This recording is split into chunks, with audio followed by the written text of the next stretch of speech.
কিছুই বললাম না মেয়েটাকে আর, কারণ বলার মতন কিছুই নেই মেয়েটাকে। এতদিন ধরে দেখে এসেছি যে ছেলেরা মেয়ের উপরে জুলুম আর অন্যায় করে, কিন্তু আজ তার উল্টো দেখলাম। হয়েছে, এবার চলে যা তুই। আমার গাড়ি তোকে তোর বাসা অবধি ছেড়ে দিয়ে আসবে। আমি বিছানা ছেড়ে উঠে পড়লাম। মেয়েটা আমায় রুমে ছেড়ে দিয়ে চলে গেল। আমিও রুম থেকে বের হয়ে গেলাম। রুম থেকে বের হতেই দেখি বাসার সামনে গাড়ি দাঁড় করানো। ত্রিধা নামক মেয়েটা কি এই গাড়ির কথা বলেছে, যে গাড়ি আমায় বাসায় ছেড়ে দিয়ে আসবে? কিছুই বুঝে উঠতে পারছি না, তাই গাড়ির সামনে দাঁড়িয়ে আছি। তখনই গাড়ির ভিতর থেকে ড্রাইভার চেঁচিয়ে উঠল, এই বেটা, গাড়িতে উঠিস না কেন? তোরে কি ইনভাইট দিয়ে গাড়িতে উঠাতে হবে নাকি? লোকটার কথা শুনে বুঝে গেলাম ত্রিধা নামক মেয়েটা এই গাড়ির কথাই বলেছে। আর কিছু না ভেবে গাড়িতে উঠে গেলাম। লোকটা গাড়ি স্টার্ট করতেই সেই সুন্দরী মেয়ে ত্রিধা সজোরে চেঁচিয়ে উঠল, আই ড্রাইভার, গাড়ি থামা। ত্রিধার কথা শুনে ড্রাইভার গাড়ি বন্ধ করে দিল, আর ত্রিধা সোজা ভিতর থেকে বের হয়ে এসে ড্রাইভারের কলার চেপে ধরে। আই বাটা, তোকে কে সাহস দিয়েছে ওর সাথে এইভাবে কথা বলার? তোর সাহস তো দেখছি অনেক বেড়েছে। না কিছু বলি না দেখে পিঠে পাকনা গজিয়েছে। ম্যাম, আমার ভুল হয়ে গেছে। আজকের পরে এমন আর হবে না। আজকের মতো সাবধান করে দিলাম, পরের বার থেকে ওর সাথে যদি কোনো ধরনের বাজে ব্যবহার করিস তাহলে সোজা পিঠের চামড়া উঠিয়ে ফেলবো। মনে রাখবি, সে আমার অনেক কাছের মানুষ। মেয়েটার এমন ধারা আচরণ দেখে বেশ অবাক হলাম, কিন্তু কিছু না বলে গাড়িতে উঠে গেলাম।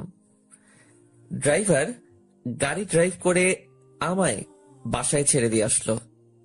আমি বাসায় নামতেই দেখি মুন্না দাঁড়িয়ে আছে। কি রে, তুই এতটা সময় কোথায় ছিলি? আর তোর ঠোঁটের এই অবস্থা কেন? আরে একটা সমস্যা হয়েছে, তাই সেটা সেরে আসলাম। কি সমস্যা?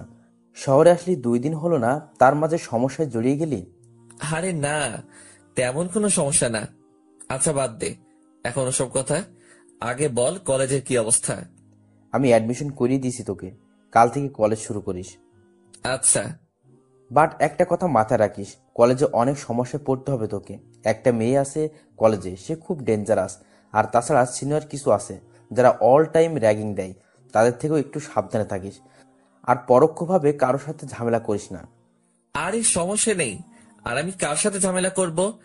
আমার পোশাক আশাক দেখলেই তো মানুষ আমার থেকে অনেক দূরে সরে যাবে। আমার মতন ছোট লোকের সাথে ওসব কেউ করবে না। আকাশ, তুই নিজেকে এতটা ছোট করিস কেন? হ্যাঁ, তুই কি মানুষ না নাকি? আর তাছাড়া তোর সাথে আজ 1 বছর ধরে পরিচয় আমার। আমি জানি তুই মনের দিক দিয়ে অনেক বড়। সো নিজেকে একদম ছোট করবি না। আচ্ছা ঠিক আছে। তারপর মুন্নার সাথে অনেকটা সময় বাসায় বসে আড্ডা দিলাম। তারপর সে চলে গেল। আর সবার তো মোটামুটি আইডিয়া হয়েই গিয়েছে যে আমি এই শহরে নতুন। তাহলে আসুন পরিচয়টা দিয়ে আর একটু ক্লিয়ার করে দেই। আমার নাম আকাশ মাহমুদ, অনার্স 2য় বর্ষে পড়াশোনা করছি। পরিবার বলতে কেউ নেই আমার, তবে মানুষের কাছে এটুকু শুনেছিলাম যে আমার মা আর বড় বোন নাকি বেঁচে আছে, তবে তারা কোথায় থাকে কেউ জানে না। তাদের কোনো ঠিকানাই কারোর কাছে নেই। আমি ছোট থেকে একজনের কাছে মানুষ হয়েছি। তিনি আমার মায়ের মতোই ছিলেন, কিন্তু কিছুদিন আগে তিনি মারা গিয়েছেন। তাই সেই শহর ছেড়ে এখানে চলে এসেছি, কারণ সেই শহরটা আমার জন্য যন্ত্রণাদায়ক হয়ে উঠেছিল। আর বাকি সমস্ত কিছু গল্পের সাথে থাকলেই জানতে পারবেন। সেদিনের মতন রাতটা কাটিয়ে দিলাম। পরের দিন সকালবেলা ঘুম থেকে উঠে মুন্নার অ্যাডমিশন নিয়ে দেওয়া কলেজে চলে গেলাম। যেতে যেতে মুন্নার সাথে যোগাযোগ করে নিয়েছি। সেও আমার সাথে একত্রে কলেজে যায়, কারণ সেও আমার ক্লাসমেট। মুন্না আর আমি কলেজের গেট দিয়ে ঢুকবো, ঠিক তখনই কয়েকজন ছেলে এসে মুন্নাকে ধাক্কা দিয়ে ফেলে দেয়। এই ছেলে, তাড়াতাড়ি এখান থেকে চলে যা। কলেজে নতুন মুরগি এসেছে, তাই তাকে র্যাগিং দিব। আর তুই যাতে কোনো রিয়াক্ট না করিস, তাই আগ থেকেই পানিশমেন্ট দিয়ে দিলাম। ছেলেগুলোর কথা শুনে মুন্না সেখান থেকে চলে গেল। মুন্না যেতেই ছেলেগুলো আকাশকে ঘিরে ধরলো। কি রে ছোট লোকের বংশধর, তুই এই কলেজে চান্স পেলি কি করে রে? তোর জামা কাপড়ও তো আমাদের মতো অতটা হাই কোয়ালিটির না। আমি চুপচাপ নিচের দিকে তাকিয়ে দাঁড়িয়ে আছি। কিরে, তোর কথা কানে যাচ্ছে না? হ্যাঁ, কথার জবাব দে। আকাশ কোনো কথা না বলায় ঠাস করে আকাশের গালের মধ্যে চড় বসে দেয় সেই ছেলেটা। আকাশ থাপ্পড় খেয়েও চুপ, সে গালে হাত দিয়ে দাঁড়িয়ে আছে। যাক, সম্মান দিতে জানিস তাহলে। কথা না বলায় একটা থাপ্পড় মেরেছি, কথা বললে আরো কয়েকটা খেতি। চুপচাপ থাকায় একটাই থাপ্পড় মারলাম। তবে তুই এই কলেজে আসায় আমাদের একদিকে লাভ হয়েছে, কারণ আমরা একজন পার্সোনাল কাজের ছেলে পেয়ে গেছি। তোকে যখন তখন কাজে লাগাতে পারবো। এই কি বলিস তোরা? হ্যাঁ দোস্ত, তুই ঠিক বলেছিস। এই শোন, আজ থেকে তুই আমাদের কর্মচারী। আমাদের জন্য সব সময় নাস্তা পানি আনা নেয়া তুই এই করবি। আর এখন শোন, আমার পা অনেক ব্যথা করছে, পাগুলো টিপে দে দেখি। ছেলেগুলোর কথা শুনে মেজাজটা চরম লেভেলের খারাপ হচ্ছে, কিন্তু কিছুই করার নেই। র্যাগিং করতে বাধা দিলে আরো সমস্যা করবে, তাই চুপচাপ ওদের কথা মেনে নিলাম। ছেলেটার পা টিপে দেওয়ার জন্য মন স্থির করলাম। ঠিক তখনই কয়েকটা মেয়ে এসে ছেলেগুলোকে বলল, এই যে শোনেন ভাইয়ারা, আপনারা ওকে কোনো ধরনের র্যাগিং দিবেন না, কারণ সে ত্রিধার অনেক কাছের লোক। ত্রিধার কাছের লোক হলে আমরা কি করব? মুরগি হাতে পেয়েছি, তাকে র্যাগিং না দিয়ে থামবো না? আর তাছাড়াও এই ছোট লোক ত্রিধার কাছের মানুষ হয় কি করে? আমরা এইসব বানোয়াট কথা বিশ্বাস করি না। ত্রিধা এসে যদি এই কথা বলে যে সে তার কাছের লোক, তাহলে আমরা তাকে ছেড়ে দিব। আচ্ছা, আমরা ত্রিধাকে বলছি। মেয়েগুলো গিয়ে তিধাকে বলে। একটু পর তিধা ছেলেপিলেগুলোর কাছে আসে। আই, তোদের সমস্যা কি রে? কোনো সমস্যা নেই আমাদের, আমরা নতুন মুরগি পেয়েছি তাই র্যাগিং দিচ্ছি। তোদেরকে একবার বললাম যে হয়নি, যে সে আমার কাছের লোক। মানে কি ত্রিধা, এই ছোট লোক তোমার কাছের কেউ? এই কথা যেন কোনো মতেই বিশ্বাস করতে পারছি না। তোদের বিশ্বাস হচ্ছে না তো দাঁড়া, তোদের বিশ্বাস করাচ্ছি।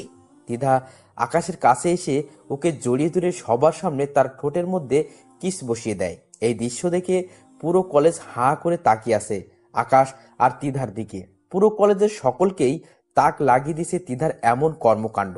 সবার চোখ জোড়া কপালে উঠে গেছে তিধার আচরণে। কিছুক্ষণ পর তিধা আকাশকে ছেড়ে দেয়। কিরে, এবার বিশ্বাস হলো তো? তিধার প্রশ্নের উত্তর দেওয়ার পরিস্থিতিতে যেন কেউ নেই, সবাই হতভম্ব হয়ে দাঁড়িয়ে আছে। কিরে, সবার মুখের বুলি কোথায় গেল? ত্রিধা, কি করে সম্ভব এমনটা? কি করে সম্ভব সেটা তো নিজের চোখেই দেখলি, তাহলে এবার ছাগলের মতো চেঁচাচ্ছিস কেন? তিধার কথা শুনে সবাই চুপচাপ হয়ে যায়, কারণ তিধার মুখের উপরে কথা বলবে এমন কারোর বুকের পাটা হয় নাই। আয় ছেলে, চল তুই আমার সাথে। তিধা আকাশের হাত ধরে টানতে টানতে একটা জায়গায় নিয়ে গিয়ে বসায়। আকাশ চুপচাপ বসে আছে। শোন, কলেজে সবাই জেনে গেছে যে তোর উপরে ত্রিধা হক জমিয়েছে। আজকের পর আর কেউ সাহস করবে না তোর সাথে বেয়াদবি করার। আর তোর গাল লাল হয়ে আছে কেন? তার মানে কি সেই ছেলেগুলো তোকে র্যাগিং দিয়েছে? আমি চুপচাপ দাঁড়িয়ে আছি, কোনো কথা না বলে। জলদি কথার আনসার না পেলে চরম রাগ উঠে আমার। প্রথমবারের মতন মাফ করে দিলাম, সো এবার বল যে সেই ছেলেগুলো কি তোকে র্যাগিং করেছে? না, র্যাগিং করেনি, কারণ র্যাগিং করার আগেই আপনার মানুষ চলে আসে। তবে থাপ্পড় মেরেছে তারা আমায়। খুব লেগেছে তাই না তোর? তুই টেনশন নিস না, ওদের কি হাল করে সেটা খালি তুই দেখতে থাক। আচ্ছা শোন, চোখটা অফ কর একটু। মেয়েটার কথা শুনে বুঝতে পারছি না যে কি করতে চাইছে সে, তবে মেয়েটার কথা মতন চোখ বন্ধ করে ফেললাম। আর সে আমার গাল দুহাত দিয়ে ধরে অনেক কয়টা চুমু এঁকে দিল গালের মধ্যে। হয়েছে, এবার যন্ত্রণা কমে যাবে তোর। আর তুই এখন সোজা ক্লাসে চলে যা, আমি কিছু সময় পরেই আসছি। ত্রিধার কথা মতন ক্লাসে চলে গেলাম। মনের মধ্যে এক ধরনের তুফান বইছে। কি চায় ত্রিধা আমার কাছে? কেন সে আমার সাথে এমন অদ্ভুত আচরণ করে? হাজারটা প্রশ্ন ঘুরপাক খাচ্ছে ভিতরে, কিন্তু এর কোনো উত্তরই যেন মনে হয় আমি পাবো না। তারপর ক্লাসে চলে গেলাম। স্যার এবং ক্লাসের সকলের সাথে পরিচিত হয়ে নিলাম। সবাই আমার দিকে চোখ পাকিয়ে তাকিয়ে আছে আমার ড্রেস আপ দেখে। আমি লজ্জায় মাথা নুইয়ে রেখেছি। স্যার ক্লাস করতে শুরু করেছে। আজ কলেজের প্রথম দিন, কেমন যেন বেখাপ্পা লাগছে সবকিছু। তবে আশা করি সেটা সময়ের সাথে সাথে চলে যাবে। মুন্না আমার পাশেই বসেছে। সে কিছুক্ষণ পর পর আমার দিকে চোখ পাকিয়ে তাকাচ্ছে, হয়তো কিছু বলতে চায়, কিন্তু স্যার ক্লাস নেওয়ায় কথা বলতে পারছে না। আমি সেই দিকে ভ্রুক্ষেপ না করে ক্লাসে মন দিলাম। কিছু সময় ক্লাস করার পর হুট করে সেই মেয়েটা আমাদের ক্লাসে আসে। সেই মেয়েটা বলতে ত্রিধা আর কি। তারপর সে এসে স্যারকে বলে, স্যার, আমার কিছু কথা বলার আছে সবার উদ্দেশ্যে। হ্যাঁ ত্রিধা বলো। সবাইকে উদ্দেশ্য করে বলতেছি। এই সেকশনে একটা নতুন ছেলে এসেছে, যার নাম হলো আকাশ। সে আমার প্রিয় মানুষ। ওর সাথে ইটিস পিটিস করার চেষ্টা করবে না কেউ। আমি যদি জানতে পারি যে কেউ ওর সাথে উল্টাপাল্টা কিছু করার ট্রাই করেছে, তাহলে সোজা মেরে কোমায় পাঠিয়ে দেব। তিদার কথা শুনে একজন বলে ওঠে, যে না পোশাক আশাকর, ওকে দেখতে তো ছোট লোকের মতো মনে হয়। ওর সাথে কে ওসব করতে যাবে? মেয়েটার কথা শুনে তিদার চরম পর্যায়ে রাগ উঠে যায়। সে সোজা এসে মেয়েটার গালে ঠাস ঠাস করে কয়েকটা থাপ্পড় লাগিয়ে দেয়। আইনে, নিজেকে কি মনে করিস? হ্যাঁ, তার পোশাক আশাক তোদের মতো নামি দামি না দেখে কি সে মানুষ না? নাকি তোরা টাকার গরমে আসমানে চলাফেরা করছিস? কোনটা? তিদার ধমকে মেয়েটা চুপ হয়ে যায়। কিরে, কথা বলছিস না কেন? আমার ভুল হয়ে গেছে। এবারের মতন মাফ করে দিলাম। সবাইকে আবারও বলছি, সে যেমনই হোক না কেন, সে আমার প্রিয় বান্দা। ওর দিকে কেউ আঙুল তুললেও তার আঙুল আমি ভেঙে দিব। আর তোমরা সবাই ওর দেখাশোনা করবে, কারণ আমি এই সেকশনের স্টুডেন্ট না। তাই ওর দেখাশোনা করতে একটু সমস্যা হবে, তাই তোমাদের দায়িত্ব দিয়ে গেলাম। সবাই ওকে দেখে রাখবা। হাই ছেলে, শোন, ক্লাস শেষে আমি কলেজের গেটে অপেক্ষা করব। তুই বাসায় যাওয়ার আগে একবার আমার সাথে দেখা করে যাবি। তো বন্ধুরা, এতক্ষণ ধরে গল্পটি শুনেছো। গল্পটি তোমাদের কাছে কেমন লাগছে? যদি গল্পটি ভালো লেগে থাকে এবং এ ধরনের গল্প আরো শুনতে পছন্দ করো, তাহলে এক্ষুনি নিচে থাকা সাবস্ক্রাইব বাটনটি টিপে আমাদের পরিবারের একজন সদস্য হয়ে যাও এবং গল্পটি কন্টিনিউ করো। আর হ্যাঁ, একটি সুন্দর কমেন্ট করতে কিন্তু ভুলবে না। তিধা সবার উপরে তার হুকুমত চালিয়ে চলে গেল। এদিকে ক্লাসের সবাই এবং স্যার সহ টাসকি খেয়ে আছে তিধার কথায়। কারোর মুখে কোনো সাউন্ড নাই, আর সাউন্ড করবেই কি করে? তিধার কথায় পুরো ক্যাম্পাস চলে। তিধার কাছে কলেজের সিনিয়ররাও র্যাগিং খায়। ক্লাসরুমটা পুরো নিস্তব্ধ হয়ে গেছে মুহূর্তের মধ্যে। স্যার ক্লাসের পরিবেশ ফিরিয়ে আনতে লেকচার দেওয়া শুরু করে। সবাই স্যারের লেকচার শোনায় মন দেয়। দেখতে দেখতে অনেক কয়টা স্যার এসে এসে ক্লাস শেষ করিয়ে গেল। ছুটির ঘন্টা বাজিয়ে দিয়েছে। সবাই টেবিল থেকে নিজের ব্যাগ উঠিয়ে কাঁধে নিয়ে নিল। তারপর যে যার মতন চলে যেতে শুরু করলো। আচ্ছা আকাশ, একটা কথা বলতো, দ্বিধা তোকে নিয়ে কি শুরু করেছে? আর কিসের প্রিয় মানুষ দাবি করেছে তোকে? সে তো আমি নিজেও জানি না কোথাকার প্রিয় মানুষ, কোনখানের প্রিয় মানুষ। তুই যদি নাই জানিস, তাহলে ক্লাসরুমে এসে এভাবে সবাইকে শাসিয়ে গেল কেন? আরে মুন্না, সত্যি আমি কিছু জানি না। আচ্ছা, না জানলে আর কি করার, চল এবার বাড়ি চলে যাই। মুন্না, তোর কি মনে নেই যে সে আমায় ক্লাস শেষ করে দেখা করতে বলেছে? ও হ্যাঁ, যা গিয়ে দেখা করে আয়। আচ্ছা, আমি গিয়ে দেখা করে আসছি, তুই একটু দাঁড়া। মুন্নাকে দাঁড় করিয়ে রেখে ত্রিধার কাছে চলে গেলাম।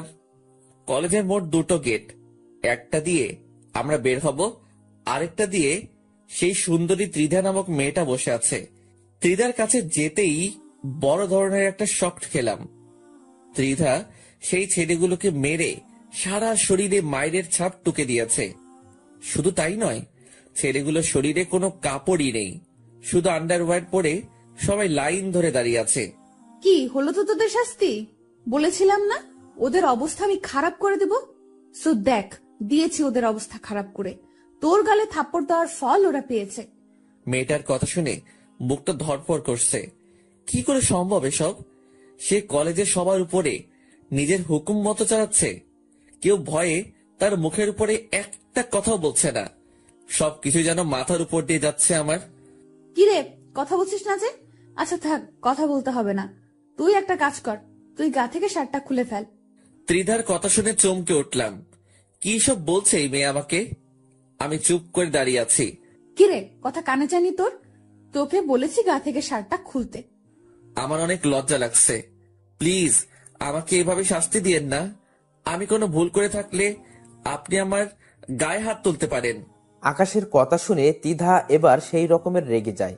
সে আকাশের কলার ধরে এক টান দিয়ে তার শার্ট ছিঁড়ে ফেলে। কথা বেশি বলিস যে, এটা তার ফল।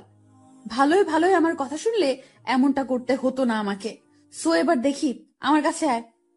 আমি ঠাই সেখানে দাঁড়িয়ে আছি, লজ্জায় মাথা কাটা যাচ্ছে মতন অবস্থা। আশেপাশে যারা ছিল সবাই আমার দিকে চোখ পাকিয়ে তাকিয়ে আছে। তুই কি আমার কাছে আসবি নাকি আবার অন্য পন্থা অবলম্বন করতে হবে আমাকে? ত্রিধার এমন কথা শুনে তাড়াতাড়ি ওর কাছে চলে গেলাম।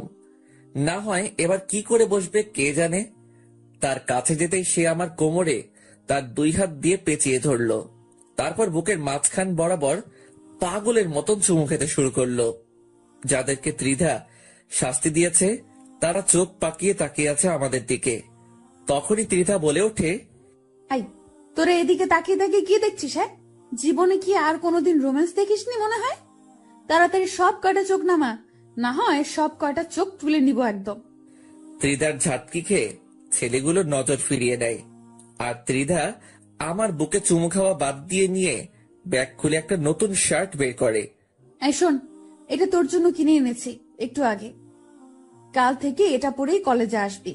আর একটা প্যান্টও এনেছি, কাল থেকে ওসব পরে ক্লাস করবি। পুরনো জামা কাপড় আর পরবি না। এনে প্যান্ট, আর শার্টটা তোকে আমি পরিয়ে দিচ্ছি। তারপর ত্রিধা আমায় নিজের হাত দিয়ে শার্টটা পরিয়ে দেয়। আমার ভিতরে যেন প্রবল বেগে তুফান বইছে। মেয়েটা কেন এসব করছে? সে আমার কাছ থেকে কি চায়? এই ছেলে, এত কি ভাবছিস? হ্যাঁ, ত্রিধার কথায় হুঁশ ফিরে আসে। না না, কিছু না। কিছু না হলেই ভালো। এবার দেখি, আমার পাশে এসে বস। চুপচাপ তার পাশে গিয়ে বসলাম। তার পাশে বসতেই সে রোমান্টিক ভাবে আমার কাঁধে মাথা রেখে হেলান দিয়ে বসে। মেয়েটার আচরণ দেখে আমি যেন কোনো এক শূন্য মহাশয়ে ভাসছি, যেখানে কোনো কিছুর অস্তিত্ব নেই, যেখানে আছে শুধু এই মেয়ের আশ্চর্যজনক ভালোবাসা। আচ্ছা শোন না, ওদেরকে কি মাফ করে দিব? আমি তো জানি না, ওদের বিষয়ে আপনি না ভালো বলতে পারবেন। এই, তোকে বলতে বলেছি, সো তুই বলবি। আচ্ছা আচ্ছা, মাফ করে দিন। এই, তোরা চলে যা, তোদের মুক্তি মিলে গেছে। আমার প্রিয় তোদেরকে মাফ করে দিতে বলেছে। ত্রিধার কথা শুনে ছেলেগুলো চলে গেল। শুধু আমি আর ত্রিধা সেখানে বসে আছি।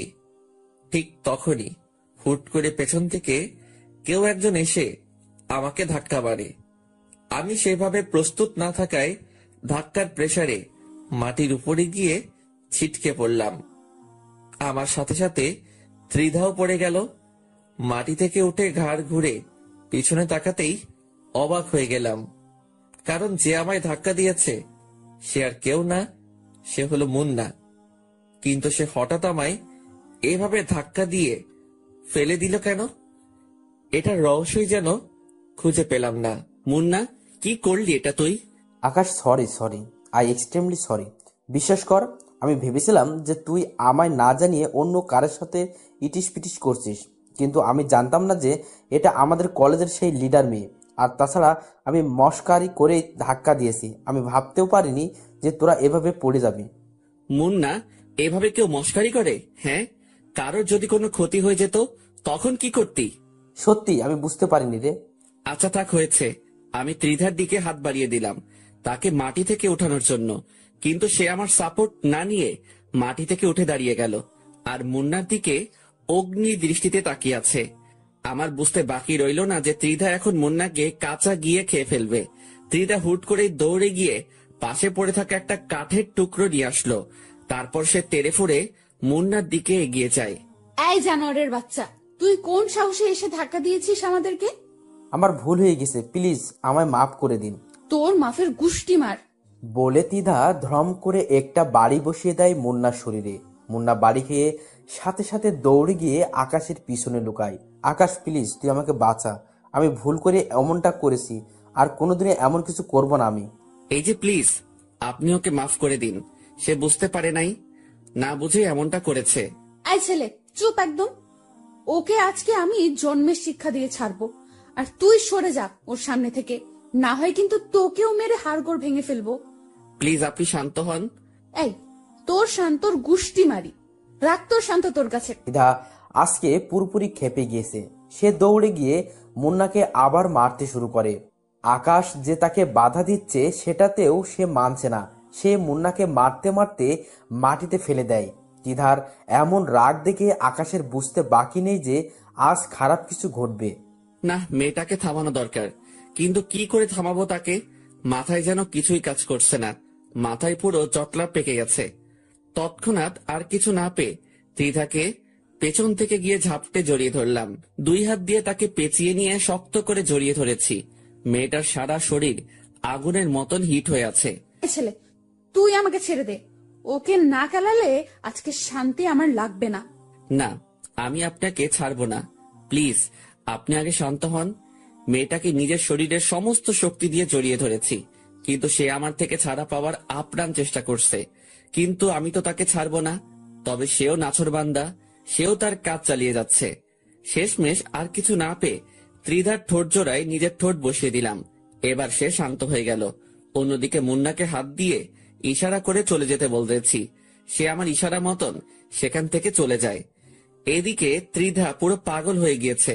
তার মাথা থেকে মায়ের ভূত তো নেমেছে, কিন্তু আরেকটা ভূত চেপে ধরেছে তাকে। তাকে আমি অনেকক্ষণ যাবৎ ছাড়ার চেষ্টা করছি, কিন্তু সে আমার ঠোঁট জোড়া নিজের আয়ত্তে নিয়ে রেখেছে। তার থেকে কোনোভাবেই নিজেকে ছাড়াতে পারছি না। সে আমার ঠোঁটের অবস্থা 12টা বাজিয়ে দিয়েছে। সে হুট করেই আমার ঠোঁটের মধ্যে নিজের দাঁত বসিয়ে দিয়ে পরে ছেড়ে দেয়। তার ধারালো দাঁত আমার ঠোঁট পুরো ক্ষত করে দিয়েছে। সেই ক্ষতটা থেকে চুইয়ে চুইয়ে রক্ত পড়তে শুরু করে। আমি অবাক চোখে ত্রিধার দিকে তাকিয়ে আছি। এই ছেলে, এইভাবে তাকিয়ে থেকে কোনো লাভ নেই।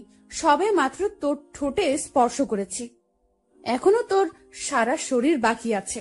ধীরে ধীরে তোর সারা শরীরে স্পর্শ করব আমি। তোর সারা শরীর আমার, শুধু তোর শরীর না, পুরো তুইটাই আমার। আচ্ছা শোন, এখন বাসায় চলে যা তুই। আমার একটা কাজ আছে, আমি সেটা সেরে বাসায় যাব। আমি সেখান থেকে সোজা বাসায় চলে আসলাম। মনে মনে খালি একটা কথাই বাড়ি খাচ্ছে, এই মেয়েটা কি কোনো ভ্যাম্পায়ার নাকি? না, হয়তো এমনটা কেন করে সে? না দেখি এর শেষ কোথায় হয়। তারপর বাসায় এসে ফ্রেশ হয়ে নিলাম। তারপর খাবারটা শেষ করে বিছানায় গা এলিয়ে দিয়ে ফেসবুকিং করছি। হঠাৎ এই নিউজ ফিডের একটা পোস্ট সামনে এলো। অনেক কয়টা ছেলেকে নাকি একইভাবে মেরে গাছের সাথে লটকে রেখেছে রংবাজ নামক কোন একটা গ্যাংয়ের ছেলে পেলে। এই নিউজ দেখে বুকের ভিতরে ছ্যাত করে উঠল। এই রংবাজ গ্যাং আবার কোথা থেকে উৎপত্তি হলো? এদের কি খেয়ে দিয়ে কোনো কাজ নাই নাকি? তোর মূর্খ সব কয়টা। এসব বিষয়ে আমি নাক না ঘামালেও চলবে। তারপর কিছুটা সময় ফেসবুকিং করে ঘুমিয়ে গেলাম। বিকাল বেলায় ঘুম থেকে উঠতেই মুন্না ফোন দিল। আকাশ, ধন্যবাদ রে আমাকে ওই মেয়ের হাত থেকে বাঁচানোর জন্য। তুই না থাকলে সেই মেয়ে আজ আমাকে মেরেই ফেলতো। আরে বাদ দে ওসব কথা। বন্ধু বন্ধু বিপদে না আসলে কিসের কি? হ্যাঁ সেটাই। আচ্ছা শোন, কোথায় আছিস তুই? কোথায় থাকবো আবার, বাসাতেই আছি। আচ্ছা আমি আসছি, তুই বাসায় এই থাক। আচ্ছা। তারপর ফোন রেখে দিয়ে উঠে হাত মুখ ধুয়ে নিলাম। তারপর বসে বসে মুন্নার অপেক্ষা করছি। একটু পর এই দরজায় কড়া নাড়ালো কেউ। উঠে গিয়ে দরজা খুলে দিলাম। দরজা খুলতেই দেখি ত্রিধা দরজার সামনে দাঁড়িয়ে আছে। ত্রিধাকে দেখে বিশাল রকমের একটা শক খেলাম। এই, আপনি এখানে কেন? সেই কৈফিয়ত কি তোকে দিতে হবে নাকি? না, তা না, আসলে হঠাৎ করে আসলেন তো তাই। আমার যখন ইচ্ছা হবে তখনই তোর কাছে আসবো। সো এবার ভেতরে ঢুক, আর টিভি থাকলে চালু কর। একটু পর টিভিতে একটা রোমান্টিক মুভি দিবে, দুজনে বসে বসে মুভি দেখবো। আর আমি পপকর্নও নিয়ে এসেছি, সেই মজা হবে আজকে। ত্রিধার কথা মতন ভাঙাচোরা টিভিটা চালু করে দিলাম। তারপর দুজনে বসে বসে টিভি দেখছি। ত্রিধা আমায় জড়িয়ে ধরে বুকের উপরে মাথা দিয়ে রেখেছে। ঠিক তখনই মুন্না ঘরের মধ্যে প্রবেশ করে। ত্রিধা আসায় সেই যে দরজা খুলেছি আর লাগাইনি। মুন্না আসার সময় হাতে করে নাস্তা নিয়ে এসেছিল। সে ত্রিধাকে দেখে নাস্তাগুলো সেইভাবেই ঘরের মধ্যে ফেলে রেখে এক দৌড়ে ঘর ছেড়ে পালিয়ে যায়। এই বেয়াদব ছেলে, ওই ছেলে তোর বাসায় কেন এসেছে? সে আমার বন্ধু হয়, তাই এসেছে। তো এইভাবে দৌড়ে পালালো কেন? আপনাকে দেখে। যা, ওকে গিয়ে ধরে নিয়ে আয়। ওকে ধরে এনে আমার সামনে হাজির কর। ত্রিধার কথা মতন বাসা থেকে বের হয়ে মুন্নাকে ফোন দিলাম। এই মুন্না, কই তুই? তোকে ত্রিধা বাসায় আসতে বলেছে, তাড়াতাড়ি বাসায় আয়। আকাশ, আমায় কি মেরে ফেলার প্ল্যান করছিস নাকি তোরা? আরে কি সব বলছিস? হ্যাঁ, তোকে আমরা মেরে ফেলতে যাব কেন পাগল? ত্রিধা তোকে ওর সামনে নিয়ে যেতে বলেছে। সো তুই বাসায় আয়, আর তোর কিছুই হবে না, আমি আছি, তুই আমার উপরে ভরসা রাখতে পারিস। আচ্ছা, আসছি। কিছুক্ষণ পর মুন্না বাসায় আসে, তাকে নিয়ে ত্রিধার কাছে গেলাম। এই যে শোন, তোর বেয়াদবির শাস্তি তোকে ভালোভাবে দিতে পারিনি, সো এখন তুই আমাদের জন্য কফি বানা কিচেনে গিয়ে। আমি আর আকাশ বসে বসে মুভি দেখব। আমি তো কফি বানাতে পারি না। পারিস কি পারিস না সেটা তোর ব্যাপার, তোকে বলেছি কফি বানিয়ে আনতে, সো কফি বানিয়ে আন, না হয়তো তোর রক্ত কফির মগে নিয়ে পান করব। দিদার কথা শুনে মুন্না তাড়াতাড়ি কফি বানাতে চলে যায়। অন্যদিকে আকাশ গিয়ে তিধার পাশে চুপ করে বসে পড়ে। কিরে, তোর সমস্যাটা কোথায়? কই, কিসের সমস্যা? তুই এভাবে বসেছিস কেন? শুরুতে কি এভাবে বসেছিলি? না। তাহলে আগের মতো আমায় জড়িয়ে ধরে বস। ত্রিধার কথা মতন ওকে আবার জড়িয়ে ধরলাম। সেও আমায় জড়িয়ে ধরে বুকের মধ্যে মাথা রাখলো। ভিতরে কেমন যেন এক ধরনের তুফান বইছে। মনে হচ্ছে যেন নিজের প্রিয় মানুষটাকে বুকে জড়িয়ে নিয়ে রেখেছি, কিন্তু সত্যি তো এমনটা না। কারণ ত্রিধার চাওয়া পাওয়া কি সেটাই বুঝতে পারছি না। এসব নিয়ে ভাবছিলাম, তখনই মুন্না কফি বানিয়ে নিয়ে এলো। ত্রিধা মুন্নার হাত থেকে কফি নিয়ে এক চুমুক দিতেই তার চেহারার রং পরিবর্তন হয়ে যায়। সে কফির মগ আর কফি সহ ফিক্কা দিয়ে ফেলে দেয়। তোদের দিয়ে আসলেই কোনো কাজ হবে না, তুই আসলেই একটা গাধা। তোর মতন গাধা দুনিয়ার জন্য একটা বোঝা। মুন্না মাথা নুইয়ে রেখেছে, ভিতরে ভিতরে সে ভয়ে মরে যাচ্ছে। আচ্ছা শোন, তুই গাধা হোস আর যাই হোস না কেন, আকাশের দেখাশোনা আজ থেকে তুই করবি। ওর চলাফেরায় যেন কোনো ধরনের সমস্যা না হয়, তার সমস্ত প্রয়োজন তুই পূরণ করবি। তার জন্য যত টাকার প্রয়োজন হয় আমাকে জানাবি তুই।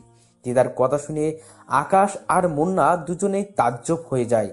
কি বলেছি মাথায় ঢুকেছে তোর? জি। হয়েছে, এবার আমি চললাম।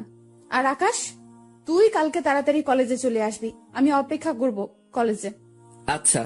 তারপর ত্রিধা চলে গেল।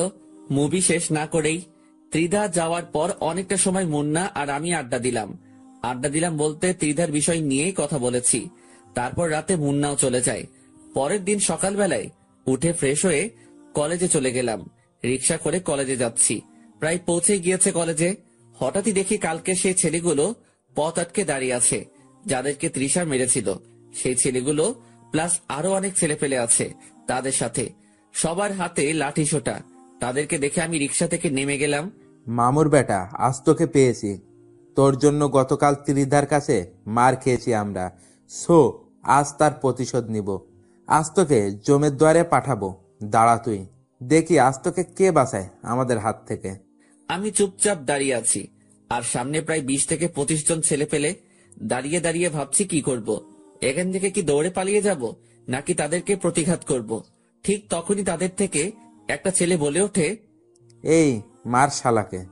আমি তখনও ডিসিশন নিতে পারিনি যে কি করব, কিন্তু তারা সকলেই আমাকে মারার জন্য আমার দিকে তেড়ে ফুড়ে আসছে। আর আমি হাবলার মতন তখনও দাঁড়িয়ে আছি।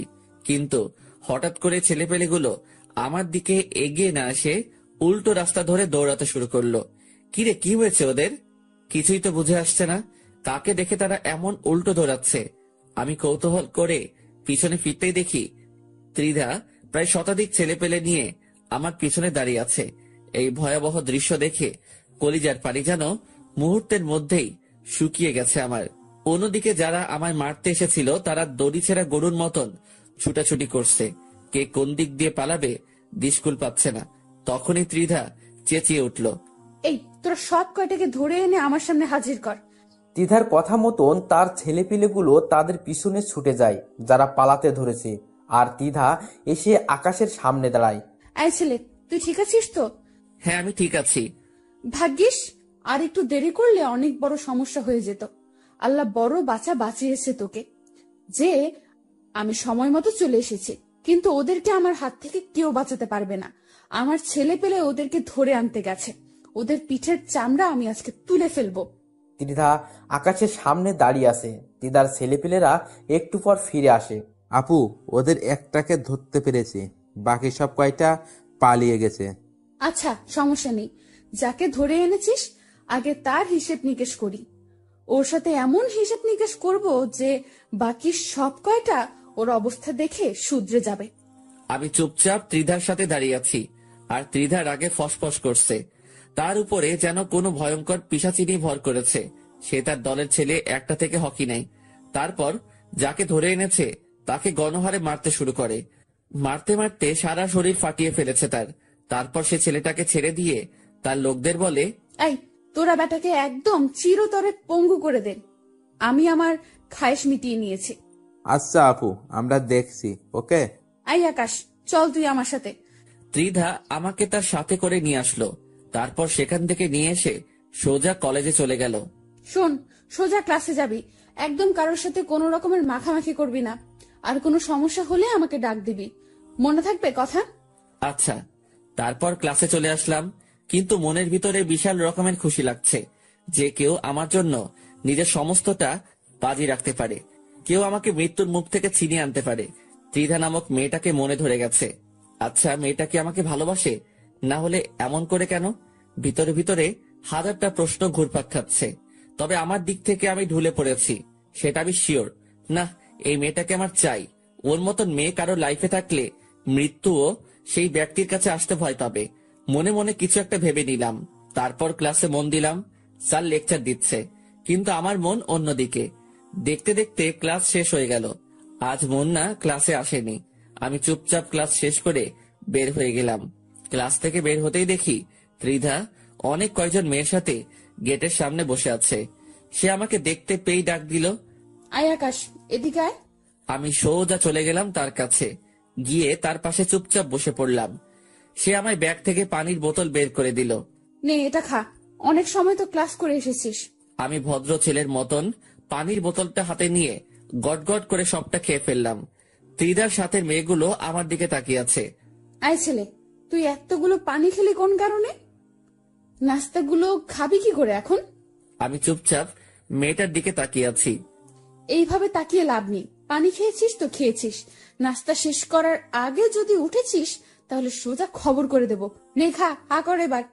আমি তাজ্জব হয়ে গেলাম মেয়েটার কথায়। হা করে তাকিয়ে আছি মেয়েটার দিকে। সত্যি, মেয়েটাকে যত দেখছি ততই অবাক হচ্ছি। কি রে, কথা কানে যায়নি তোর? কি বলেছি আমি? আমি তাড়াতাড়ি হা করলাম। সে ব্যাগ থেকে নাস্তা বের করে নিজের হাতে খাওয়াতে শুরু করলো। এদিকে আমার ভিতরে ভালোবাসার জোয়ার বয়ে চলেছে। ইস, মেয়েটা কি রকম কেয়ার করে আমার। সে নিজের হাতেই সবটুকু খাবার আমাকে খাইয়েছে। আমাকে খাওয়া দাওয়া শেষ করিয়ে নিজের ওড়না দিয়ে মুখ মুছে দেয়। সেটা দেখে তার সাথের একজন মেয়ে বলে ওঠে, ত্রিধা, তুই কি পাগল হয়ে গেছিস? সে কখন থেকে দেখছি তুই এই ছোট লোকটার খাতির যত্ন করছিস। তোদের মাঝে কি কিছু চলছে নাকি? আমাকে বলতো। সাদিয়া, মুখ সামলে কথা বল। ওকে নিয়ে একটা বাজে কথাও না। আর তার সাথে আমার কিছু চলছে কি চলছে না তা দিয়ে তোদের কাজ কি? বাপরে, তুই তো দেখি অনেক পরিবর্তন হয়ে গেছিস ত্রিধা।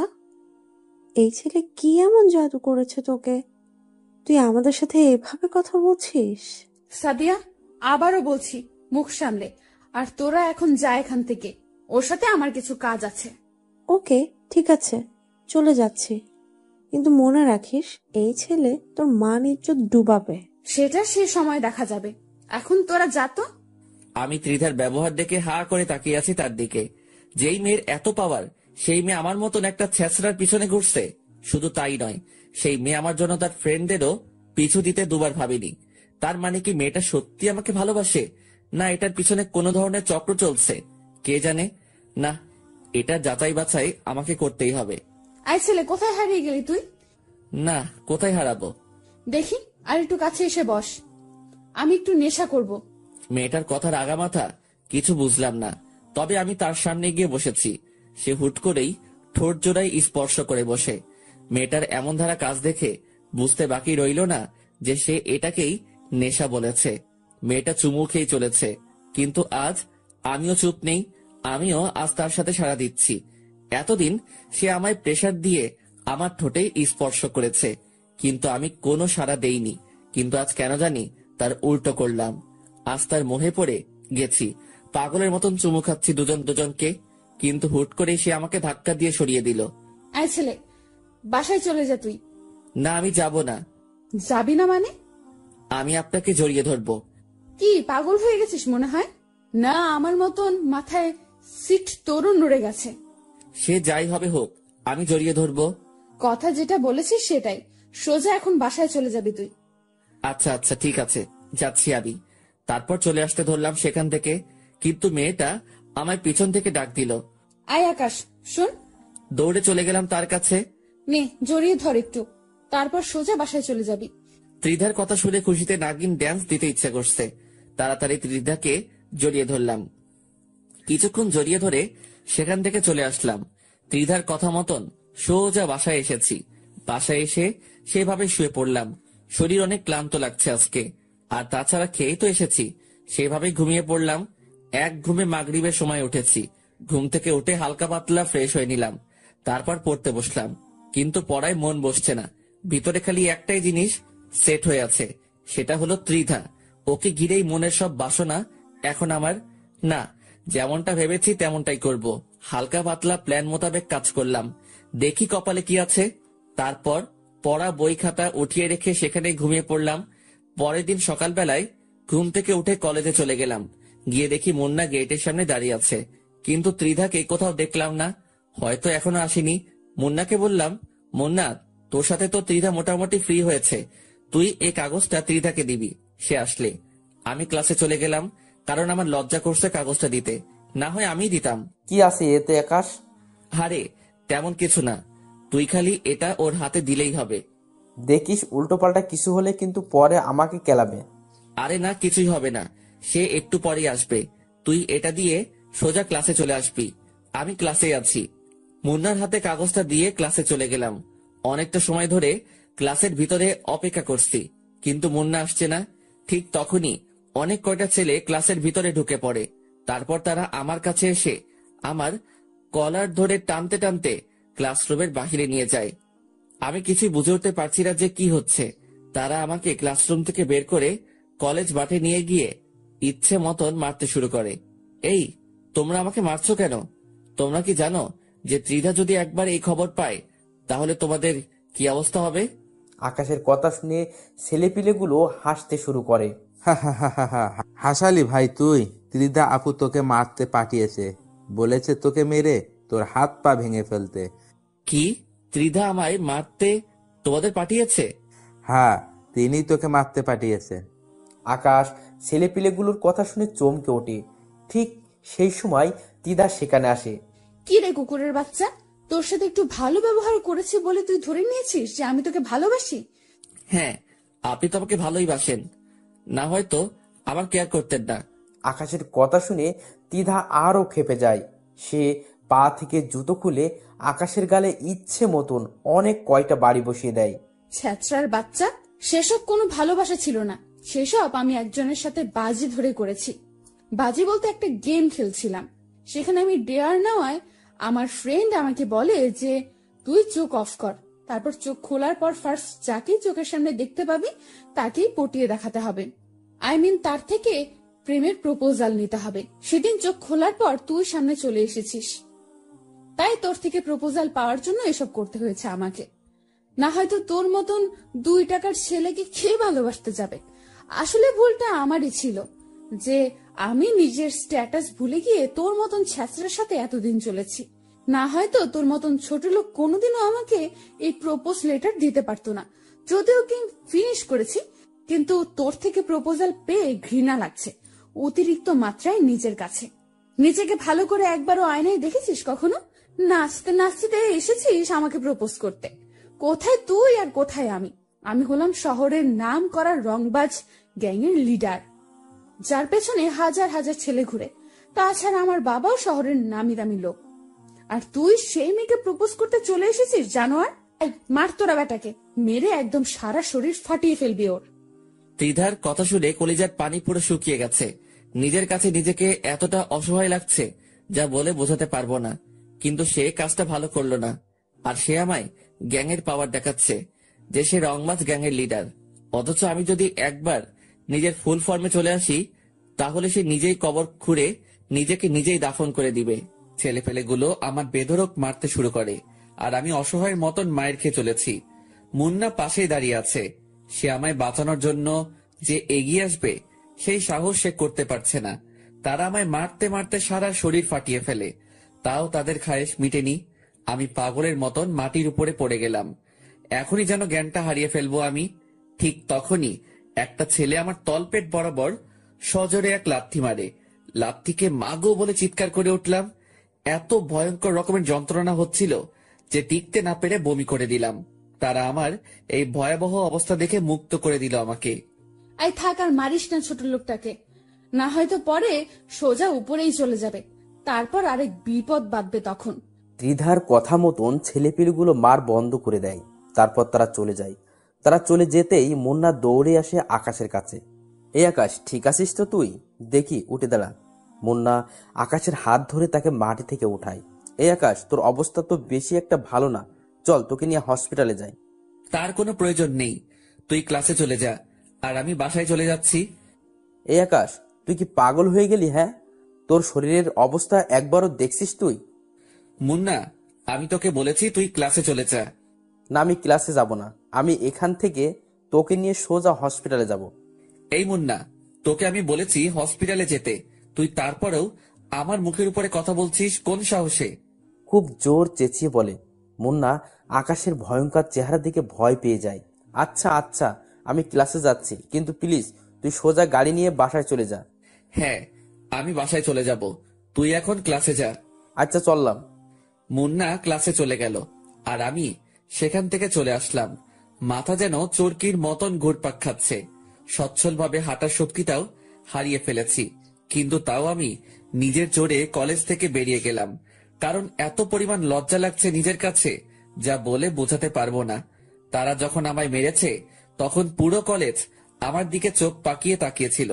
আজকের পর পুরো কলেজ আমায় বাঁকা চোখে দেখবে। সবার চোখে কালার হয়ে গেলাম এই যাত্রায়। রাস্তা দিয়ে হাঁটছি আর এসব কথা ভাবছি, কিন্তু হঠাৎ এই মাথাটা বিশাল রকমের চক্কর দিয়ে উঠল। আমার সমস্ত দুনিয়াদারি ঘুরতে শুরু করলো। চোখে যেন আর কিছুই দেখতে পাচ্ছি না। হুট করেই মাথায় হাত দিয়ে রাস্তার মাঝে বসে পড়লাম। ঠিক তখনই কোথা থেকে যেন অল্প বয়সী একটা মেয়ে দৌড়ে আসে আমার দিকে। এই যে, কি হয়েছে আপনার? আর আপনার সারা শরীরে এইসব কিসের দাগ? আমার মাথা অনেক ঘুরছে আর এসব চোট পেয়ে হয়েছে। দেখি, চলুন আপনি আমার সাথে, পাশেই আমার বাসা, সেখানে কিছুটা সময় রেস্ট নিয়ে বাসায় চলে যাবেন না হয়। ইস, কতখানি লেগেছে আপনার। মেয়েটার কথা শুনে ভিতরটা ফেটে যাচ্ছে, কারণ সেও মেয়ে আর ত্রিধাও একটা মেয়ে। এই মেয়ে আর ত্রিধার ভিতরে আকাশ পাতাল ব্যবধান। কেউ মেরে মানুষের ভিতরটাকে জখম করে দিচ্ছে, আর কেউ সে মানুষটাকে বাঁচানোর জন্য হাই হতাশ করছে। মেয়েটা আমায় ধরে ধরে তার বাসায় নিয়ে গেল, তারপর আমায় রুমের মাঝে নিয়ে গিয়ে সোফায় বসিয়ে দিল। পরে সে ভিতরে গেল। এদিকে আমার যন্ত্রণা আরো বেড়ে গেছে, আর টিকে থাকতে পারলাম না। সেইভাবেই জ্ঞান হারিয়ে ফেললাম। 3 দিন পর জ্ঞান ফিরে এসেছে। জ্ঞান ফিরে আসতেই দেখি আমি বিছানার উপরে শুয়ে আছি, আর পাশে সেই মেয়েটা আরেকজন মহিলা বসে আছেন। সম্ভবত মেয়েটার মা উনি। এখন কেমন লাগছে বাবা তোমার? জি ভালো। আজ 3 দিন পর তোমার জ্ঞান ফিরেছে। এই 3 দিনে কতটা টেনশন হচ্ছিল জানো? কি 3 দিন পর আমার জ্ঞান ফিরেছে মানে? হ্যাঁ বাবা, আমার মেয়ে তোমার বাসায় নিয়ে আনার পর। তো বন্ধুরা, এতক্ষণ ধরে গল্পটি শুনেছ। গল্পটি তোমাদের কাছে কেমন লাগছে? যদি গল্পটি ভালো লেগে থাকে এবং এ ধরনের গল্প আরো শুনতে পছন্দ করো, তাহলে এক্ষুনি নিচে থাকা সাবস্ক্রাইব বাটনটি টিপে আমাদের পরিবারের একজন সদস্য হয়ে যাও এবং গল্পটি কন্টিনিউ করো। আর হ্যাঁ, একটি সুন্দর কমেন্ট করতে কিন্তু ভুলবে না। এই তুমি জ্ঞান হারিয়ে ফেলেছো, আর আজ এই তোমার জ্ঞান ফিরেছে। মহিলাটার কথা শুনে চোখ কপালে উঠে গেল। আজ 3 দিন আমি অচেতন। কি থেকে কি হচ্ছে এসব? আচ্ছা বাবা, তোমার এমন অবস্থা কি করে হলো? আসলে কি বলবো, লজ্জার কথা, তবুও বলছি। আমি একজনকে ভালোবাসতাম, কিন্তু সে আমার সাথে গেম খেলেছে। তার এই গেম সম্পর্কে আমার ধারণা ছিল না। যখন আমি তাকে নিজের ভালোবাসার ইজহার করি, তখন সে লোক দিয়ে আমায় বেধড়ক পিটুনি দিয়েছে। মানুষের মনুষ্যত্ব বলতে কি কোনো কিছুই নেই নাকি? আসলে দুনিয়াটা আজ খারাপ মানুষদের দখলে। এই যে আমার মেয়েটাকে দেখেছো? তার বাবাকেও আমি ভালোবেসে বিয়ে করেছিলাম, কিন্তু সে আমার পুরো দমে মেরে দিয়েছে। পরিশেষে না পেরে তাকে ছেড়ে দিয়ে চলে এসেছি। কিন্তু মানুষটা নাকি কিছুদিন আগে মৃত্যু হয়েছে। তার মৃত্যুর খবর শুনে আমার বিন্দু পরিমাণ আফসোস হয়নি, কারণ সে তার পাপের ফল পেয়েছে। বাবা, তুমি তুমি চিন্তা করিও না। যে তোমার সাথে খারাপ আচরণ করেছে সেও সঠিক সময়ে তার শাস্তিটা পেয়ে যাবে। হয়তোবা পাবে। আচ্ছা বাবা, তোমার বাসা কোথায়? আর কে কে আছেন তোমার বাসায়? আমার বাসা এই শহরেই। একাই থাকি এই শহরে। আর পরিবার বলতে কেউ নেই। আমি একাই পরিবারের সদস্য। তবে হ্যাঁ, একজন আমায় ছোট থেকে লালন পালন করেছে, কিন্তু তিনি মারা গিয়েছেন কিছুদিন আগে। আগে অন্য শহরে ছিলাম, কিন্তু তিনি মারা যাওয়ার পর এই শহরে চলে আসি। এখানকার একটা কলেজে অ্যাডমিশন নিয়েছে। ইসরে, অনেক কষ্ট হয় চলতে তোমার, তাই না? না আন্টি, তেমন কিছুই না। আচ্ছা, এবার আমার যাওয়া উচিত, কারণ এমনিতেই অনেক ঝামেলায় ফেলে দিয়েছে আপনাদেরকে। এই ছেলে, একদম নড়বে না বিছানা থেকে। কিসের কষ্ট? হ্যাঁ, তুমি আমার ছেলেরই মতো। সো কোথাও যাবে না এখন তুমি। যতদিন তুমি সুস্থ হবে না ততদিন তুমি এখানেই থাকবে। মা বয়সী মানুষটার কথা শুনে হা করে তাকিয়ে আছি। দুনিয়ায় সত্যি ভালো মানুষ আছে। আচ্ছা শোনো, আমি কিছু খাবার এনে দিচ্ছি, তুমি সেগুলো খেয়ে নাও, কারণ আজ 3 দিন ধরে তুমি না খাওয়া। তিনি আমার জন্য খাবার আনতে চলে গেলেন, আর তিনার মেয়েটা আমার পাশে বসে আছে। আচ্ছা, আপনি মনে হয় মানুষটাকে অনেক ভালোবাসতেন, তাই না? হ্যাঁ। সত্যি মানুষটা অনেক বেশি কষ্ট পাবে এই ব্যবহারের জন্য। অবশ্যই সে বুঝবে একদিন। এইভাবেই কয়েকটা দিন কেটে গেল বাড়ির মানুষগুলোর সাথে। মানুষগুলো সত্যি অনেক ভালো। আমায় সুস্থ করার জন্য তারা আপ্রাণ চেষ্টা করেছে। আজ একটু সুস্থতা অনুভব করছি। সেসব কিছুর ক্রেডিটই এই দুটো মানুষের। এসবের মাঝে আমার ফোনটা কোথায় যেন হারিয়ে ফেলেছি। ঠিক তখনই আন্টির মেয়ে এসে আমায় ফোনটা দিল হাতের মধ্যে। আপনি এই ফোনটা পেলেন কোথায়? আপনাকে বাসায় এনেছিলাম যেই দিন, সেদিন আপনার পকেট থেকে ফোনটা সোফায় পড়ে যায়। পরে আমি সেটা সামলে রাখি। ধন্যবাদ। মেয়েটার হাত থেকে ফোনটা নিলাম। ফোনটা অফ হয়ে আছে। পাওয়ার বাটন ক্লিক করে ফোনটা ওপেন করলাম। ফোন ওপেন করতেই দেখি মুন্নার প্রায় 2 শতাধিক কল। এটা দেখে মাথায় আবার চক্কর দিয়ে উঠল। আচ্ছা এই যে শোনেন, আমার না একটু বের হতে হবে, কারণ আমার ফ্রেন্ড আমায় না পেয়ে হতাশ হয়ে আছে। আচ্ছা, আমি আম্মুকে বলছি। মেয়েটা গিয়ে তার আম্মুকে বলল তার মা আকাশের কাছে আসে। এই ছেলে, কোথায় যাবে তুমি? আমার একটু কলেজে যেতে হবে, কারণ আমার ফ্রেন্ড অনেক চিন্তা করছে আমার জন্য। আচ্ছা ঠিক আছে, কিন্তু কলেজ থেকে সোজা আবার এখানে ফিরে আসবে। আর তুমি যাওয়ার সময় সাথে করে তিন্নিকে নিয়ে যাবে, কারণ তোমার অবস্থা ভালো না। তিন্নি সেই মেয়েটার নাম যে আকাশকে তার বাসায় এনেছে। আচ্ছা। তারপর তিন্নিকে সাথে নিয়ে কলেজে চলে গেলাম, আর মুন্নার নাম্বারে মেসেজ করে বললাম কলেজ মাঠে আসতে। যদিও সে এখন কলেজে থাকবে, কারণ এখন কলেজ টাইম। কলেজে গিয়ে অপেক্ষা করতে লাগলাম মুন্নার জন্য। একটু পর মুন্না ক্লাসরুম ছেড়ে বের হয়ে আসলো। এই আকাশ, এতদিন কোথায় হাওয়া হয়ে গেছিলি তুই? তোর বাসায় গিয়ে খোঁজ করে এসেছি, কিন্তু তোর কোনো খোঁজ পাইনি। আর তাছাড়া নাম্বারে তো কতবার কল দিয়েছি তা আল্লাহ জানে। আরে ছিলাম এক জায়গায়। আচ্ছা বাদ দে এখন ওসব কথা। কি খবর বল? হ্যাঁ আছি কোন রকম। তোর কি অবস্থা? আর তোর পাশে কি উনি? আমি ভালো আছি। আর সে হবে একজন। ছাড় ওনার কথা। চল কোথায় গিয়ে বসে কথা বলি। তারপর মুন্না আর আমরা সহ কলেজের গন্ডিতেই একটা বড় গাছ আছে, সেটার নিচে গিয়ে বসলাম। তারপর সেখানে বসে অনেকটা সময় কথাবার্তা বললাম। আচ্ছা থাক মুন্না, তুই আজকের মতন চলে যাই। কালকে থেকে আবার কলেজ রানিং করব। আচ্ছা ঠিক আছে। মুন্নাকে বিদায় দিয়ে আমি আর তিন্নি চলে আসতে ধরলাম। ঠিক তখনই দেখি গেটের সামনে ত্রিধা দাঁড়িয়ে আছে অনেক কয়টা মেয়ের সাথে। সে আমাকে দেখে হা করে তাকিয়ে আছে আমার দিকে। আমি তাকে দেখেও না দেখার ভান করে মাথা নুয়ে বের হয়ে গেলাম, কিন্তু সে পিছন থেকে এসে আমার শার্টের কলার ধরে টান দিল।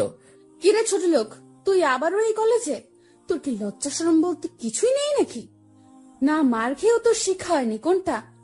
আর সাথে দেখি সুন্দরী মেয়ে নিয়েও ঘুরছিস। কলার ছাড়েন, আমি বাসায় যাব। আর আমি কাকে নিয়ে ঘুরবো সেটা আমার বিষয়। কি? তুই আমার মুখের উপরে কথা বলিস? তোর সাহস তো দেখি অনেক বেড়ে গেছে। সাহসের কিছুই দেখেননি এখনো, সো ভালোই ভালোই নিজের কাজ করেন। ত্রিধা আকাশের কথা শুনে চরম লেভেলের রেগে যায়। সে আকাশের গালে ঠাস করে একটা থাপ্পড় বসে দেয়, কিন্তু তার আগেই তিন্নি তার হাত ধরে ফেলে। এই মেয়ে, হেটামগুলো অন্য কোথাও গিয়ে দেখা। ওনার গায়ে একটা ফুলের টোকা লাগলেও হাত ভেঙে গলায় ঝুলিয়ে দেব। এই মেয়ে, কে তুই? আর তুই কোন সাহসে আমায় বাধা দিস? এখন তো খালি বাধা দিয়েছি, পরের বার সোজা গালের চামড়া তুলে ফেলবো। শোন, সবার উপরে হুকুম মতো চলে না, মাথায় রাখবি। সো চললাম এবার। এই, আপনি চলেন। তিন্নি আকাশকে নিয়ে সেখান থেকে চলে আসে। তিন্নির আচরণে দ্বিধা পুরো রেগেমেগে আগুন। সে পিছন থেকে চেঁচিয়ে বলে, তোরা আজ দুইটা বাসায় যাস কি করে তা আমিও দেখব। একবার তো ছোট লোক তোকে মেরেছি, এবার আবার মার খাবি তুই। তোর সাথে সাহসী বডিগার্ডটাকেও দেখে নিব। দ্বিধার কথা শুনে তিন্নি যেতে যেতে পিছনে ফিরে বলে, ঠিক আছে, দেখা দেখি তোর ক্ষমতা। আমিও তোর ক্ষমতা দেখতে চাই। এই যে তিন্নি চলেন, ওর মতন ফালতুমের কথা না ভাবাই ভালো। তারপর তিন্নিকে নিয়ে হাঁটা দিলাম সেখান থেকে। রিকশায় করে বাড়ি ফিরছি, ঠিক তখনই দেখি রাস্তায় অনেক কয়জন ছেলে পেলে দল বেঁধে আমাদের পথ আটকায়। কি রে আকাশের বাচ্চা, অনেক উঠতেছিস বলে তুই? কিরে, তোদেরকে ত্রিধা পাঠিয়েছে মনে হয়? কে পাঠিয়েছে সেসব তোর ভাবতে হবে না, আমাদের কাজ হচ্ছে তোকে কেলানো। সো এবার পাক্কা মার্ডার হবে তুই আমাদের হাতে। আচ্ছা ঠিক আছে, দেখি কত বড় বুকের পাটা তোদের, আমায় মেরে দেখা। তিন্নি, আপনি রিকশায় বসুন, ওদেরকে আমি দেখছি।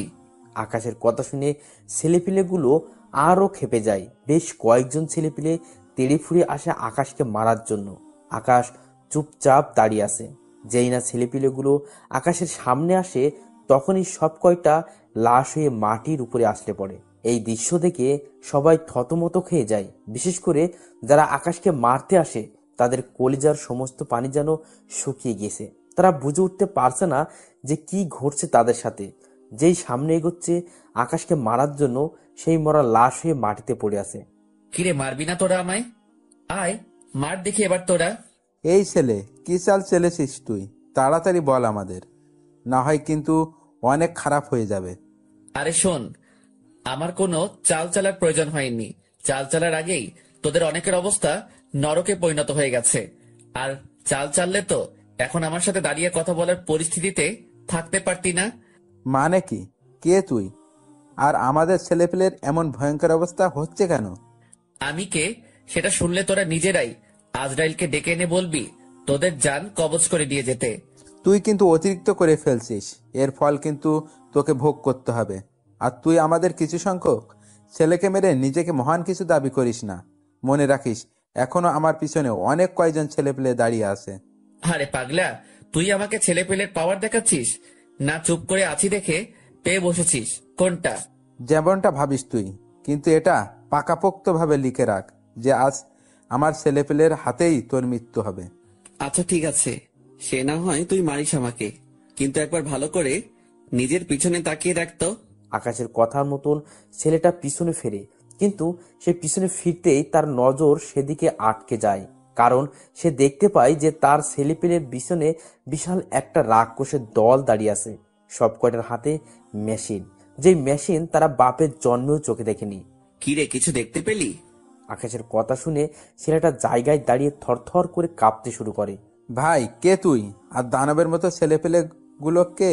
আগেই তো বললাম যে আমি কে সেটা জানলে নিজেই ইনভাইট দিবি আজরাইলকে। আর দানবের মতন ছেলে পেলেগুলোর কথা বলছিস তো, ওরা তোদের রক্ত চুষতে এসেছে। এবার দেখি পালিয়ে যাস কোথায় তোরা সব কয়টা। আকাশের কথা শুনে ছেলেফেলেগুলোর কাঁপুনি ছুটে যায়। সবাই যেন নিজের চোখের সামনে মৃত্যুকে দেখতে পাচ্ছে। ত্রিধা, তুই পাওয়ার ভুল মানুষের সাথে এসে দেখিয়েছিস। তোর আগে মানুষ যাচাই করে নেওয়া উচিত ছিল, কিন্তু তা তুই করিসনি। পোশাক দেখেই মানুষকে বিবেচনা করেছিস তুই। সেটার ফল এবার তোকে ভোগ করতে হবে। কিন্তু তোকে আমি আরো কিছুটা দিন সময় দিব উড়ার জন্য, কারণ এখনো তোর প্রতারণার ঘোর কেটে উঠতে পারিনি। সেটা কেটে উঠি, তারপর তোর সাথে আমার খেলা হবে। আর এই, তোরা এদের সব কয়টাকে উপরে পাঠিয়ে দে, আমার কাজ আছে, আমি চললাম। এই তিন্নি চলেন। আমি আর তিন্নি হাঁটা দিলাম। তিন্নি আমার দিকে চোখ পাকিয়ে পাকিয়ে তাকাচ্ছে। অন্যদিকে আমার ছেলে পেলে তাদের খেল শুরু করে দিয়েছে। কিন্তু হুট করেই যে ছেলেটা এতটা সময় আমার সাথে কথা বলেছে, সে এসে আমার পায়ের উপরে হুমড়ি খেয়ে পড়ে। ভাই, আমাকে মাফ করে দিন। সত্যি আমি জানি না যে আপনি কে আর কি আপনার পরিচয়। তবে এটা বলতে পারি যে আমি অনেক বড় ভুল করে ফেলেছি আপনাকে মারতে এসে। প্লিজ ভাই, আপনার পা ধরে কুড়ো জোরে ক্ষমা চাচ্ছি। আল্লাহর অস্তে আমাদেরকে মাফ করে দিন। কেন এখন কেন? তোরা না আমায় মারতে চেয়েছিলি, কিন্তু এখন কেন পা ধরে মাপ চাইছিস?